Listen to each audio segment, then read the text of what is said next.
Let's play a package from Plateau State where displaced parents and victims of militia invasions across communities in the Mangu Council areas of Plateau State are worried about the future of the children who have been out of school for about 3 months and are living at temporary emergency IDP camps. Now, the situation has become a serious matter of concern to the parents, and they are pleading with the government and the international community to come to their aid.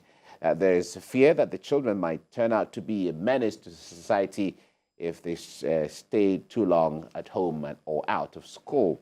Now, in this report, Funom Joshua, our correspondent, takes us inside the Pilot Primary School IDP camp in Mangu, which hosts about 8,066 displaced children, many at primary and secondary school levels. Let's see that.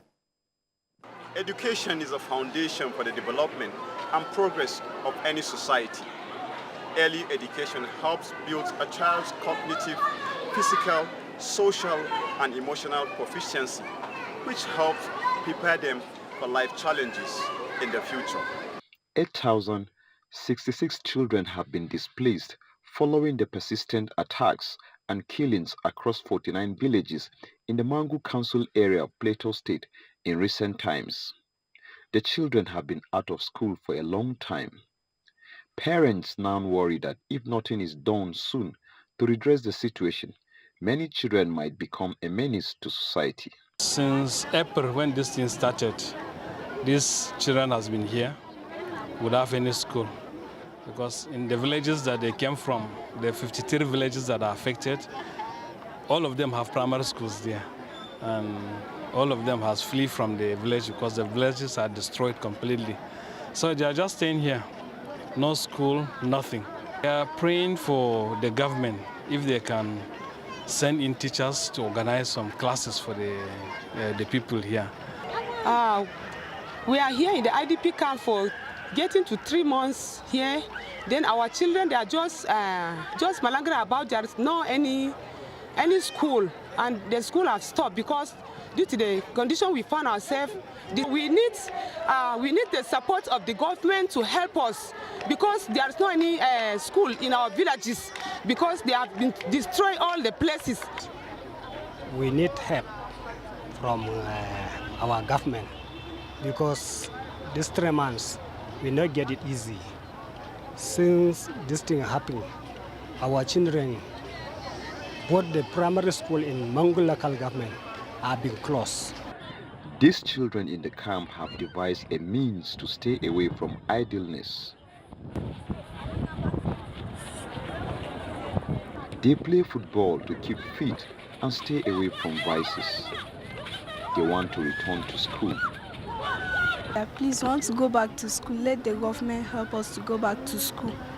We are not happy sitting down here. We want to go back to school. An educationalist spoke to us about out-of-school students. Hungry man, they say, is an angry man. Now, what that means is essentially is that in no time they would perhaps take to crimes just to feed. Some of them would take to drugs just to escape the pressure of hunger and deprivation and starvation. And some of them would possibly want to take vengeance, because in time they would eventually remember what has led them into the situation that they are. President Bola Tinubu recently ordered the arrest and prosecution of all perpetrators and sponsors of crisis in communities on the Plateau bedeviled by attacks and killings. The effort is yielding positive results with the arrival of the commander of Operation Safe Haven, Major General Abdusalam Abubakar. His swift approach to the situation in the area within 2 weeks of resumption is commended. In line with what they're saying about him. Yeah, of a truth, without any sentiment or bias, the new Operation Safe Haven commander, General Abdusalam, is doing wonderfully well. Of a truth, we never knew that someone has the willpower and the requisite boldness to contain the situation the way it is, the way we are seeing today. But of course, this man has come and demonstrated that commitment. That today, for the past 3 days, we've not had the incident of gunshot in the state. Several farmlands and crops belonging to natives in Mangu, Riom, and Barkiladi council areas have been destroyed by cattle allegedly belong to the marauders. Just recently, about 1,000 cattle were arrested for illegally grazing on native farmlands by the Special Task Force operations in Bokos and Mangu areas. The Inspector General of Police and the Chief of Army Staff have led a delegation of senior high-ranking officers to the state to see for themselves the situation in Mangu. After meeting with stakeholders from the warring communities, they pledged their commitment to ending the recurring invasion in all affected communities in Mangu and environs. I ask for the cooperation of all stakeholders in Plateau with the troops.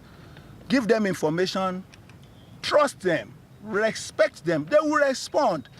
Within a short spell, you can see that the situation in Mangu has been brought under control. There's stability in Mangu now. What we want to do is to project out to other parts of Plateau such that there will be peace all around, even beyond Plateau. But the troops are not overwhelmed. They are reacting appropriately, but we need the cooperation of the larger society.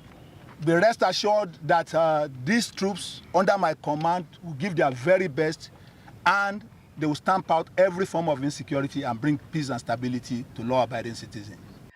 Achieving peace and normalcy across warring communities in Plateau State needs collective efforts. All stakeholders must sincerely and genuinely support the cause without bias or sentiment. Phonom Joshua, TVC News, Jos.